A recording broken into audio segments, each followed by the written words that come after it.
hatinya bersih. Bagaimana ini murid tidak ada kedengkian di dalam hatinya. Bagaimana ini murid tidak ada kesombongan di dalam hatinya. Bagaimana ini murid tidak ada penyakit-penyakit hati di dalam hatinya. Itu perhatiannya seperti itu. Para ulama-ulama akhir berusaha agar masyarakat ini hatinya ikhlas, agar masyarakat ini hatinya tawadhu. Itu yang diperhatikan oleh para ulama-ulama akhir. Mereka lebih mementingkan urusan kebersihan hati daripada yang lainnya. Ngantos terbuka jalan ilmu akhirat, nu beunang mujahadah nu hasilna tetela. Dan kebersihan hati ini tidak gratis. Lain ladang nunutan, lain. Kebersihan hati lain ladang ngobrol, lain. Ya, lain ladang nunutan, lain ladang mulin sare. Keberhasilan hati ini modalnya dua. Yang pertama mujahadah, memerangi hawa. Itu. Kalau kita berani melawan hawa nafsu, insya Allah akan Allah berikan kebersihan hati. Ketika nafsu kita, setan kita memerintahkan kepada kita untuk kikir, kita lawan itu sifat kikir dengan dermawan. Ketika nafsu setan mengajak kita untuk sombong, kita lawan itu nafsu dengan tawadhu. Terus baru orang bisa mempunyai sifat baik, ya, sifat-sifat yang baik dalam hatinya kalau dia berani melawan hawa nafsu. Tanpa melawan hawa nafsu tidak mungkin akan terjadi kebersihan hati. Sifat-sifat yang mulia ada pada diri kita, tidak bisa. Ya, sulit orang untuk menjadi hatinya baik tanpa memerangi hawa nafsu. Harus kita lawan nafsunya, kita tundukkan nafsunya, ya. Itu cara untuk menghasilkan akhlak yang baik dengan al-mujahadah wal riyadah, memerangi hawa nafsu dan melatih hawa nafsu. Dua perkara ini modal untuk menghasilkan akhlak yang baik. Ketika nafsu ini mengajak kita untuk apa? Untuk riya, kita lawan terus agar ikhlas. Tentunya tidak mudah seperti itu, maka harus mengkaji kitab Tazkiyatun Nafsi. Dijelaskan oleh kitab Ihya, ya, kitab Riya, apa itu riya, apa penyebab riya, apa hakikat riya, bagaimana cara menghilangkan riya, bagaimana cara mengobati riya. Itu semua sudah ada. Penjelasannya itu sudah ada semuanya. Penyakit-penyakit hati sudah dijelaskan oleh Al-Imam Al-Ghazali radhiyallahu anhu dalam kitab Ihya Juz 3. Itu sudah dijelaskan semua. Ya, cara mengobati penyakit hati, ya. Nah, itu diantaranya dua hal untuk memperbaiki keadaan hati itu, dua perkara. Yang pertama adalah memerangi hawa nafsu, yang kedua adalah melatih hawa nafsu. Perangi itu hawa nafsu, bukan diikuti itu hawa nafsu, ya. Kemudian tanda ulama akhirat yang ke-8, alamat ke-8 kacida nyempurna karena turut tumutna kakang jeung Rasulullah. Tanda ulama akhirat berpegang teguh kepada syariat baginda Nabi besar Muhammad. Itu tanda ulama akhirat. Lihat aja oleh kita. Kalau ada orang berilmu tapi dia berpegang teguh kepada syariat agama Islam, sholatnya diperhatikan, zakatnya diperhatikan, berjamaah diperhatikan, ke masjidnya diperhatikan, ya, syariatnya betul-betul dilaksanakan. Nah, tanda itu orang adalah ulama akhirat. Ulama akhirat itu mereka adalah orang-orang yang berpegang teguh kepada ajaran syariat baginda Nabi besar Muhammad sallallahu alaihi wasallam. Ya, itu namanya ulama akhirat yang menjadi panutan kita. Yang menjadi apa? Panutan kita. Ya, kalau kita mau mengikuti ulama, cari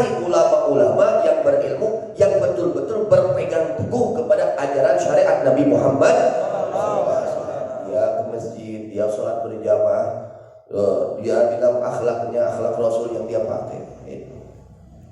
Karena sebenarnya jadi tanda yang ke-8, kajida sangat berpegang teguh untuk mengikuti tunduk dan turut kepada ajaran suci baginda Rasulullah sallallahu alaihi wasallam.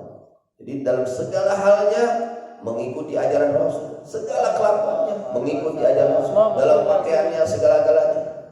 Kita dalam pakaian pun ikuti yang dianjurkan oleh Rasul. Karena yang akan pasti menolong kita nanti kalau kita ikut kepada Rasulullah. Silakan Anda mau pakai pakaian pakaian selain itu silakan. Umpamana pakai kopiah no alating nya, no alating. Rutin modern naon kopiah teh. Umpamanya kita mengikuti pakaian-pakaian adat istiadat silakan selagi tidak bertentangan dengan syariat Rasulullah. Silahkan, tidak dilarang. Kita melaksanakan adat istiadat silahkan, tidak dilarang selagi tidak bertentangan. Ini kadang-kadang kita ini mendahulukan adat istiadat, menghilangkan syariat Nabi, ini salah kita. Kira-kira ada kurang pasti adat istiadat kita pasti rek nulungan ulang jadi akhirat. Udah dari syariat Nabi kurang dia harapkeun. Syariat Nabi menjadi imam, panutan. Kalau ada adat istiadat, gabungkan kepada syariat Nabi, bandingkan atau akurkan. Kalau memang sama, tidak bertentangan, silahkan dilaksanakan. Ya, adat istiadat. Kadang-kadang di kita ini adat istiadat lebih dikedepankan daripada syariat.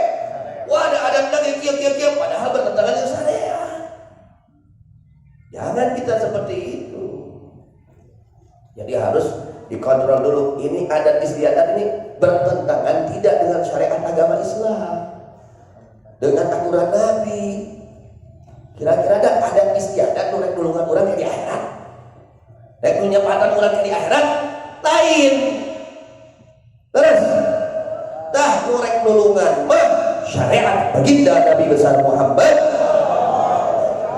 Anu urang ngalaksanakeun syariat Nabi, rek ditulungan ku Nabi ke di akhirat. Karena ulang-ulangkeun ayeuna adat istiadat. Ai contoh ti Nabi kunaon urang teu diperhatikeun. Nabi sudah memberi contoh kepada kita muslimin yang dikatakan oleh Allah, laqad kana lakum fi rasulillahi uswatun. Nabi sudah dipuji oleh Allah, laqad kana sungguh benar-benar. Lam lil ibtida lil tahqiq, qad lil tahqiq, kana fil madhi lil tahqiq. 3 penguat dari Allah.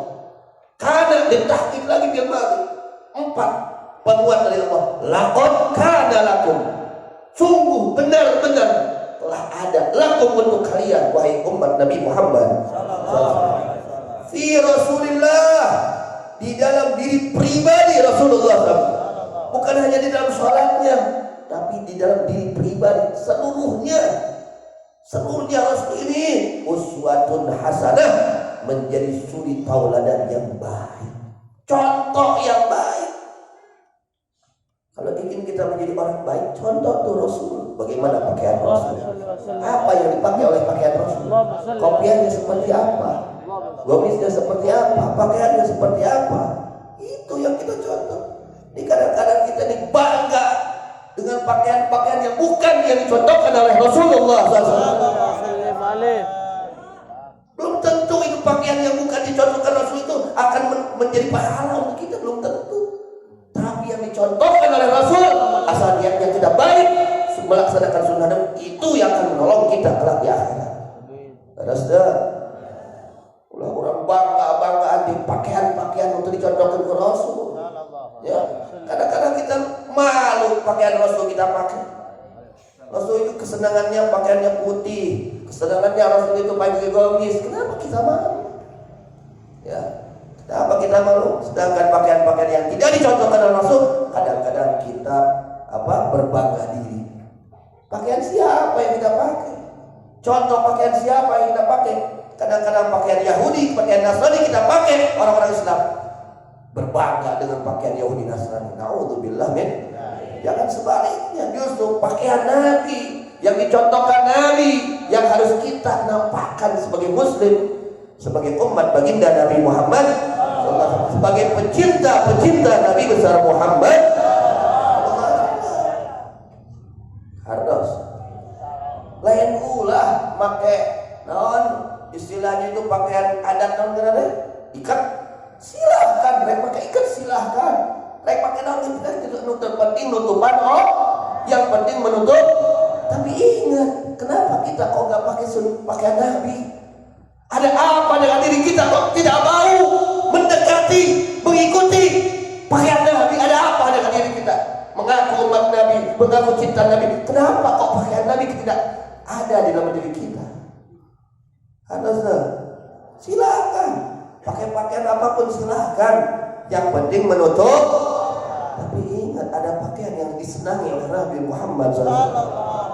Itu yang harus kita pakai, muslim. Itu pakaian muslimin, pakaian mukminin. Oh juga perempuan-perempuan bagaimana pakaian Siti Fatimah radhiyallahu anha. Jangan sampai kita muslimat tapi pakaian-pakaian Yahudi, pakaian Nasrani, pakaian orang-orang yang membenci Rasul kita pakai. Ikuti pakaian orang-orang para kekasih Allah Subhanahu wa taala. Karena menurut jelma muslim tong era pakai pakaian Rasul. Contoh di Rasul, laqad kana lakum fi Rasulillahi uswatun. Kita mau mengambil contoh dari siapa? Yang jelas-jelas Rasul sudah ditentukan oleh Allah, sudah dijelaskan kemuliaannya, sudah dijelaskan keagungannya oleh Allah. Dan pasti orang yang mengikuti Rasul dengan niat yang baik, dipenuhi dengan cinta, dia akan bersanding kelak di akhirat dengan Nabi Muhammad. Pasti mendapat pahala. Karena jadi meskipun di dalam urusan zahir pun tetap kita harus ikut syariat Nabi. Dan hati kita, kelakuan hati kita ini juga harus ikut kepada ajaran suci baginda Nabi Muhammad. Casingnya pun harus ikut, isinya pun harus ikut beliau. Laqad kana lakum fi Rasulillahi uswatun hasanah liman kana yarjullah. Ternyata diteruskan ayat ini oleh Allah. Siapa yang akan menjadikan idolanya Rasulullah? Siapa yang akan menjadi uswah? Rasulullah dijadikan uswah oleh siapa? Kata Allah, liman kana yarjullah. Orang-orang yang mengharapkan ridho Allah. Orang-orang yang mengharapkan ridho Allah, pasti dia akan menyontoh, meniru, mengikuti Nabi Muhammad. Itu sudah Allah jelaskan. Sudah Allah tegaskan, ya, yang akan mengikuti ajaran Nabi, yang akan mengikuti mengutamakan perintah-perintah Nabi, mencontoh kepada Nabi, liman kana yarjullah, orang-orang yang mengharap ridha Allah. Itu. Orang-orang yang mengharap ridha Allah, segala sesuatunya pasti ingin ikut kepada Nabi. Dari segi cara tidurnya, dari segi makannya, dari segi pakaiannya, segala sesuatunya, ucapannya, akhlaknya, dia ikut kepada contoh dari Nabi Muhammad sallallahu alaihi wasallam. Liman kana yarjullaha wal yawmal akhir, untuk orang yang mengharapkan ridha Allah dan mengharapkan kebahagiaan di akhirat kelak. Nah, mudah-mudahan ya kita semua, mudah-mudahan Allah jadikan orang-orang yang mengikuti kepada ajaran suci Nabi besar Muhammad sallallahu alaihi wasallam. Amin ya rabbal.